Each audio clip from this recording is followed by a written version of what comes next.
School of magic season 2। Title: कड़ाई तोड़ो और नावें डुबाओ। जोगेंद्र के मुंह से धीरे धीरे काला खून निकलने लगा। या तो उसकी कल्टीवेशन अधिक मजबूत थी या क्योंकि उसे ज्यादा जहर नहीं लगा था। उसके लक्षण बाकी पीड़ितों की तरह हास्यास्पद नहीं थे। यह मेरी बारी है। जोगेंद्र ने शब्दों को बोलने की बहुत कोशिश की। उसका चेहरा दर्द और बेबसी से भरा हुआ था। आखिरकार अपने लापरवाह ऑपरेशन की कीमत चुकाने की बारी उसकी थी। जब जहर पहली बार आया तो जोगेंद्र को पहले से ही पता था कि चीजें नियंत्रण से बाहर हो रही है। उसे उम्मीद नहीं थी कि शैतान नगरी के तरीके इतने भयानक होंगे। जितना उन्होंने सोचा था उससे कहीं अधिक डरावना, इस हद तक कि उनके जैसे शक्तिशाली एडवांस मैजिशियन के पास भी भागने का कोई मौका नहीं था। नेताजी, आप मर नहीं सकते। जल्दी करो, हीलर को बुलाओ। यह बेकार है। हीलिंग मैजिक इसके खिलाफ बेकार है। गोल्डन बैटल हंटर्स के सदस्य डर और सदमे में अपने नेता के चारों ओर एकत्र हो गए। यहाँ तक कि उनके नेता जोगेंद्र, जो उनमें से सबसे ताकतवर थे, भी पॉइजन का शिकार हो गए थे। उनमें से बाकी लोग कैसे जीवित रह सकते थे? जहर ने उनके दिलों में उनकी रक्षा पंक्ति को पूरी तरह से चकनाचूर कर दिया था। वे अपनी आंखों में शून्य भाव लिए हुए निराशाजनक रूप से जमीन पर गिर पड़े। उन्हें समझ नहीं आ रहा था कि अब क्या करें। मैंने तुमसे कहा था हमें उन राक्षसों से मुकाबला करने की जहमत नहीं उठानी चाहिए। अगर तुमने मेरी बात मानी होती तो नौबत यहां तक नहीं आती। स्तेंदर नामक व्यक्ति ने कहा। वो कौन सा गधा है जिसने हमें गलत जानकारी देकर हमें परेशान किया है? अगर हम इससे बच गए तो मैं कसम खाता हूं कि मैं उसके टुकड़े टुकड़े कर दूंगा। दूसरा हंटर गुस्से से चिल्लाया। बस, पल्लव ने कहा।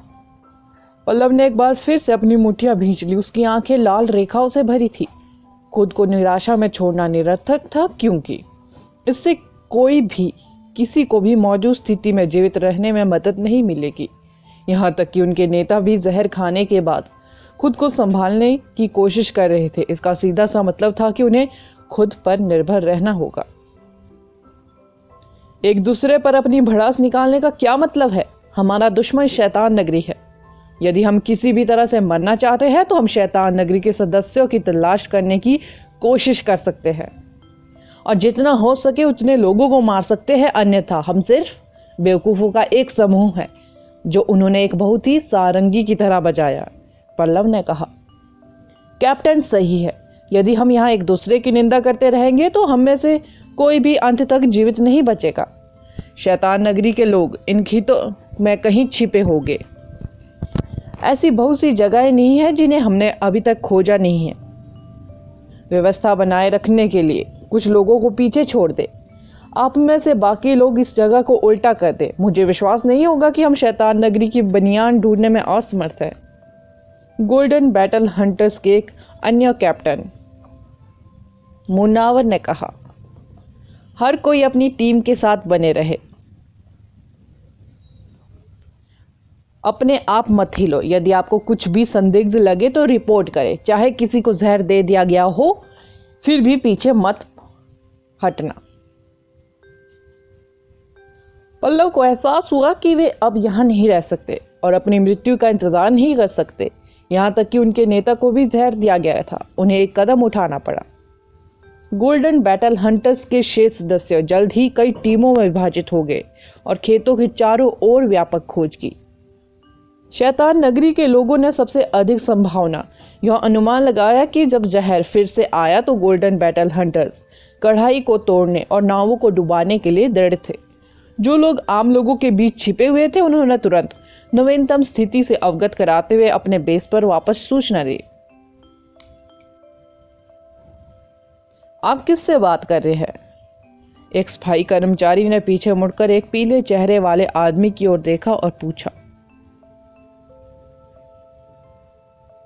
कोई नहीं, मैं प्रार्थना कर रहा था, उस आदमी ने उत्तर दिया। आप अपने हाथ में क्या पकड़े हुए हैं? क्लीनर ने करीब से देखा और उसके हाथ से बहुत चीज छीन ली। यह एक काला संचारण उपकरण है।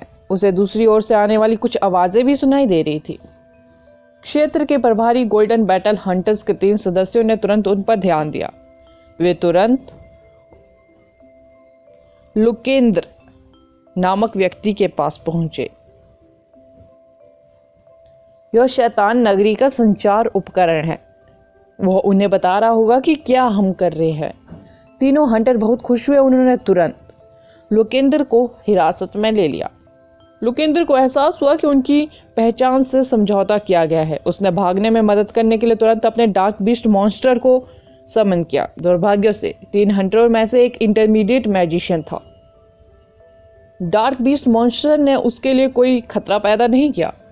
डार्क बीस्ट मॉन्स्टर को बुलाने के लिए लोकेंद्र के प्रयास ने उसकी पहचान को पूरी तरह से उजागर कर दिया। हॉल में मौजूद लोग तुरंत दूसरी तरफ हट गए। हालांकि 3 हंटर तेजी से आगे बढ़े और शैतान नगरी के शिष्य को हिरासत में लेने में सक्षम थे। इंटरमीडिएट मैजिशियन ने तुरंत कैप्टन पल्लव से संपर्क किया। कैप्टन, हमें यहाँ एक शिष्य मिला। उसके पास उनका संचार उपकरण है और वह डार्क बीस्ट मॉन्स्टर को बुलाने में सक्षम है। बहुत अच्छा, यही भावना है। हर कोई इसे जारी रखो। हम शैतान नगरी को हमारे साथ मूर्खों जैसा व्यवहार करने और अपनी इच्छा अनुसार हमारा वध करने की अनुमति नहीं दे सकते। हमें अपने गिरे हुए साथियों का बदला लेना चाहिए, पल्लव ने कहा। मनोबल निश्चित रूप से एक ऐसी चीज थी जिससे उन्हें मौजूदा परिस्थितियों में सख्त मजबूत इरादा मिल सके। यदि वे मेमनों के झुंड की तरह डर के मारे पीछे छिपते रहे तो अंततः एक एक करके उनका वध कर दिया जाएगा। हालांकि अगर वे एक साथ काम करने और बाढ़ को गिराने में सक्षम थे तो मेमने के झुंड की ताकत को भी कम नहीं आंका जा सकता था। वहां एक नारंगी रंग की इमारत है। हमने अभी तक उस स्थान की पूरी तरह से खोज नहीं की है। सतेंद्र नामक व्यक्ति ने कहा। चलो एक नजर मारे, पल्लव ने सिर हिलाया। वह पुरुषों का एक समूह लाया और नारंगी रंग की इमारत की ओर चला गया। नारंगी इमारत में तिरछा हॉल, ब्लू डिकन। शालिनी एक रक्त लाल कुर्सी पर बैठी थी। उसके पतले पैर थोड़े ऊपर उठे हुए थे। चमकदार फर्श पर 10 सेंटीमीटर से अधिक ऊंची एड़ियों की एक जोड़ी खड़ी थी। ऐसा लगा जैसे वे जमीन को छेदने वाले थे। ग्रे पोशाक में पुजारी एक पंक्ति में उसके पैरों के सामने घुटने टेक रहा था, जिनमें 2 व्यक्ति शामिल थे जिनकी स्थिति दूसरों की तुलना में थोड़ी अधिक थी। ग्रे पुजारियों ने पीछे काली पोशाक में शिष्यों की 5 पंक्तियां थी। हॉल में आने वाले प्रत्येक व्यक्ति को अपनी पोशाक पहननी थी, क्योंकि इससे उन्हें पहचानने और पर्याप्त आवंटित करने में आसानी होगी। शालिनी ने अपने पर्पल लाल होठों के पास एक उंगली रखी। एक नीले रंग का लबादा उसे ढक रहा था, लेकिन ऐसा लग रहा था कि उसने लबादे के नीचे कुछ भी नहीं पहना था। गाउन के माध्यम से उसकी आकर्षक काली हल्की सी झलक रही थी। ऐसा लगता है जैसे हमने छोटे मेमनों को एक कोने में धकेल दिया है। खैर, जब खरगोश भी घबराने लगेंगे तो वे भी काट लेंगे। गंदे अक्षम इंसानों के झुंड की तो बात ही छोड़ दे, शालिनी ने मुस्कुराते हुए कहा।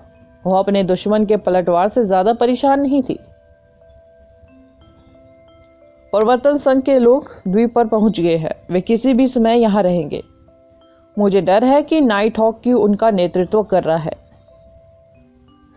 वह वही है जिसने मैजिक सिटी में हमारे सभी लोगों का सफाया कर दिया था। ग्रे पुजारी, शुएब ने कहा। क्या ऐसा है? मुझे उसकी याद आती है। जब वो आएगा तो मुझे उसे बड़ा उपहार देना चाहिए। जब अन्य पुजारी ने शालिनी को हंसते हुए सुना तो वे भी जोर से हंसने लगे। हालांकि जिन शिष्यों को योजना के विवरण के बारे में कोई जानकारी नहीं थी, उनके पास पूरी तरह से भ्रमित होकर हंसने के अलावा कोई विकल्प नहीं था। एक बहुत बड़ा उपहार परिवर्तन संघ के लिए। School of magic season 2 title. जमे हुए चुंबन। एक अधेड़ उम्र के शिष्यों पर एक अजीब रसायन की बूंदें गिरी, जिससे वे झुलसने लगी। लाश जल्द ही जमीन पर काले धब्बे के तालाब में बदल गई। इस चीज ने वास्तव में मेरी बहुत मदद की है, आदर्श ने वह बोतल लहराते हुए कहा जो उसने पहले महिला से ली थी। यह निश्चित रूप से उन लोगों के लिए अनिवार्य था जो छुट्टियों पर जाने और किसी को मारने की योजना बना रहे थे। आदर्श के शैतान नगरी के घोंसले में निचले स्तर पर जाने के बाद वह अकेले रहने वाले शैतान नगरी के शिष्यों से आसानी से निपट लेता था और लाशों से निपटने के लिए काली बोतल का इस्तेमाल करता था। शैतान नगरी को पता होना चाहिए कि उनके कुछ शिष्य लापता थे, लेकिन चूंकि उन्होंने कोई शव नहीं देखा था, इसलिए वे नहीं बता सके कि क्या कोई घुसपैठिया था। उनके द्वारा निकाले गए शिष्यों की संख्या को गिनने पर उनसे मिलने वाला इनाम केवल लगभग 4 बिलियन था, कुछ भी महत्वपूर्ण नहीं। आदर्श भी लक्ष्यहीन रूप से नहीं घूम रहा था। नंदिनी अविश्वसनीय रूप से चतुर थी। वो रास्ते में बर्फ के छोटे छोटे कण छोड़ती रही। जब तक आदर्श उसके पीछे चलता रहा, वो नंदिनी और अन्य को ढूंढ सकता था। यह स्थान शैतान नगरी का घोंसला होना चाहिए। यदि वे जहर का इलाज ढूंढ सके तो वे शैतान नगरी के सभी सदस्यों को एक जाल में पकड़ने में सक्षम होंगे। जब वह कालकोठरी में पहुंचा तो उसे यह जानकर आश्चर्य हुआ कि कोई वहां पहरा नहीं दे रहा था। वह बस सीधे अंदर आ गया। नंदिनी, नरेश और गरिमा को एक सामान्य सेल में रखा गया था। नंदिनी अगर चाहती तो आसानी से इससे मुक्त हो सकती थी। आदर्श इस बात से काफी खुश था कि शैतान नगरी में वास्तव में कोई इतनी लापरवाह था। क्या आप ठीक हो? उसने पूछा। हमें अपने घोंसले में लाने के लिए रूहान को धन्यवाद, नंदिनी ने कहा। मैं चारों ओर जांच कर रहा था, यहाँ बहुत सारे शिष्य हैं, हम दोनों उन सभी को संभाल नहीं पाएंगे, आदर्श ने कहा। क्या चुटकी कामयाब रही? नंदिनी ने कहना शुरू किया। किसका? आदर्श ने असमंजस में पूछा। नंदिनी ने भुएं चढ़ा ली। उसने बात करने की कोशिश की, फिर भी उसे एहसास हुआ कि वह कोई आवाज नहीं निकाल सकती। आदर्श ने शुरू में सोचा कि उसका गला सूख रहा है, लेकिन जब उसने उसके मुंह से काला खून बहते देखा तो वह सदमे में आ गया। घातक काला खून। आदर्श को ऐसा लगा जैसे उसे देखकर उसका दिमाग फट जाएगा। वह तुरंत भागती हुई शैडो के साथ कोठरी में गया और नंदिनी के कंधों को पकड़ लिया और उसे करीब से देखा। खून सचमुच काला था। आदर्श के लिए विश्वास करना कितना भी मुश्किल क्यों ना हो, उसके होठों से काला खून बहता रहा। काले खून, उसे काले खून की उल्टी हो रही है। उसे जल्दी बचाओ, उसे बचाने का कोई तरीका सोचो। गरिमा और नरेश घबराने लगे। उन्होंने इस प्रक्रिया को कई बार देखा था। भयानक लक्षण इतनी तेजी से घटित हुए कि पीड़ित के दिल पर भय का प्रभाव पूरी तरह से हावी होने से पहले ही उसकी मौत होगी। अब भयानक लक्षण नंदिनी पर घटित हो रहे थे, जो उनके ठीक बगल में थी। नरेश और गरिमा को लगा कि उनका दिमाग खाली हो गया है। नंदिनी, आदर्श का दिमाग खराब हो गया था। यदि लक्षण उसके साथ हो रहे हैं तो उसे बेहतर महसूस होगा। उसे क्यों? चुटकी ने पहले ही उल्लेख किया था कि यह कितना असंभव था कि जहर उन्हें मार देगा। क्या भगवान सचमुच उससे इतनी नफरत करता था? आदर्श, कृपया शांत हो जाओ। नंदिनी किसी विधि के काले खून को नियंत्रित करने में सक्षम थी। हालांकि आदर्श को पता था कि इसका विरोध करने की कोशिश करना बेकार है। नंदिनी जल्द ही एक काली लाश में बदल जाएगी। वह उसके दिल में एक देवी की तरह परिपूर्ण थी। उसकी त्वचा पर एक छोटी सी खरोंच भी उसके दिल में भारी दर्द लाती थी। उसके सूखे काले शव में बदलने के बारे में सोचना तो दूर की बात थी। जैसे ही यह विचार आदर्श के दिमाग में आया, उसकी आंखें तुरंत लाल हो गई। तुम ठीक हो जाओगी, मुझ पर विश्वास करो। मैं ब्लू डिकन का रास्ता साफ कर दूंगा और उसे मुझे मारक दवा देने के लिए मजबूर कर दूंगा। बस वहीं डटे रहो, आदर्श ने गहरी सांस लेते हुए कहा। नंदिनी ने अपना सिर हिलाया। वह बेहद ठंडे ऑरा उसके शरीर से निकाल रही थी और कसकर उसके चारों ओर लेट रही थी। यह उन रक्त वाहिकाओं में प्रवेश करता रहा जो अब उसकी त्वचा के नीचे दिखाई दे रही थी। ठंड धीरे धीरे तेज हो गई। आदर्श ने देखा कि नंदिनी का चेहरा ठंड से नीला और पीला पड़ गया है। आप क्या कर रही हो? आदर्श काफी दहशत में था। खुद को ठंडा कर रही हूँ। आदर्श घबराओ मत। याद है जब यह यानमिंग मंदिर में थे, नंदिनी का शरीर उसकी त्वचा पर और उसके शरीर के अंदर दोनों जगह पाले की परतों से ढका हुआ था। नंदिनी यही एकमात्र तरीका सोच सकती थी जहर अपने लक्ष्य के रक्त परिसंचरण को बाधित करने और ज्वालामुखी की तरह फूटने से पहले रक्त को एक नाजुक स्थान पर जमा करने में सक्षम था, जिसके परिणाम स्वरूप काले रक्त की उल्टी हुई। एक बार जब लक्ष्य में अत्यधिक मात्रा में रक्त की कमी होने लगती है तो शरीर के कार्य गंभीर रूप से क्षतिग्रस्त हो जाते हैं।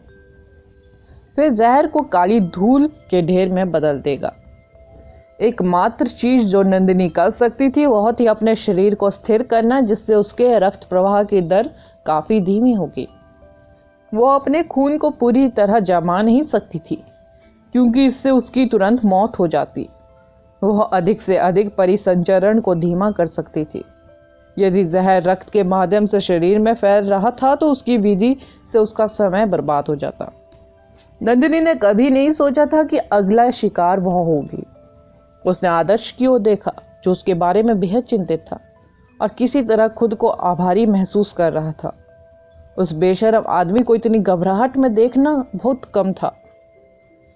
उसके चेहरे पर चिंता की रेखा झलक ऐसी रही थी जिसे वह छुपा नहीं पा रहा था। यानमिंग मंदिर, हाँ मुझे याद है। अभी अपने जीवन में पीछे मुड़कर मत देखना। मैं नहीं चाहता कि हमारे बीच जीवन और मृत्यु का कोई अलगाव हो। आदर्श चिल्लाया। मेरी बात सुनो, नंदिनी ने गंभीर स्वर में कहा। उसका चेहरा पहले से ही ठंड से ढका हुआ था। उसकी आवाज कठोर लग रही थी। मैं अभी ठीक हो जाऊंगी। मैंने अपनी रक्त वाहिका जमा ली है। आदर्श ने उसकी ओर देखा। जैसे जैसे उसकी आवाज धीरे धीरे कमजोर होती जा रही थी, उसे अपने दिल पर चाकू से वार होता हुआ महसूस हो रहा था। आदर्श, नंदिनी एक जमी हुई महिला में बदल गई थी, लेकिन उसकी आंखें अभी भी झपक रही थी, जैसे कि उसे कुछ महत्वपूर्ण बात कहनी हो। नरेश और गरिमा एक तरफ खड़े थे। वे बता सकते थे कि नंदिनी ने बहुत लंबे समय तक ये बातें अपने दिल में रखी थी। क्या आदर्श ने यह नहीं कहा कि उन दोनों के बीच जीवन और मृत्यु को अलग नहीं करना चाहिए? क्या कोई सामान्य दृश्य ऐसा नहीं दिखता? हालांकि जैसे ही नंदिनी बोलने वाली थी, आदर्श अचानक आगे बढ़ गया।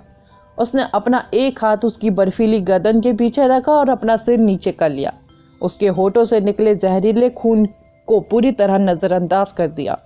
उसने नंदिनी के होठों पर अपने होठ जोर से दबाए, जो पहले ही ठंड से पर्पल हो गए थे।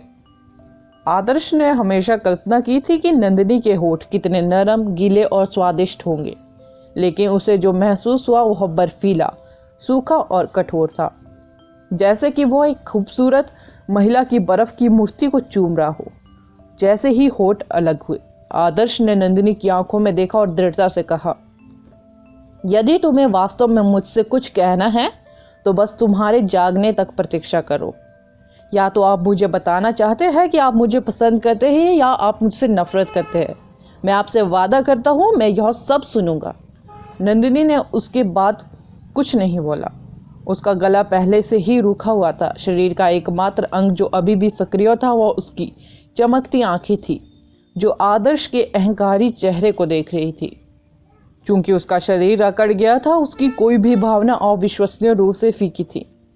हालांकि नंदिनी का मानना था कि अगर उसका दिल अभी भी सामान्य रूप से काम कर रहा होता तो निश्चित रूप से इस समय उसकी गति बढ़ गई होती। अगला एपिसोड जानने के लिए बने रहे मेरे इस चैनल के साथ। Thank you.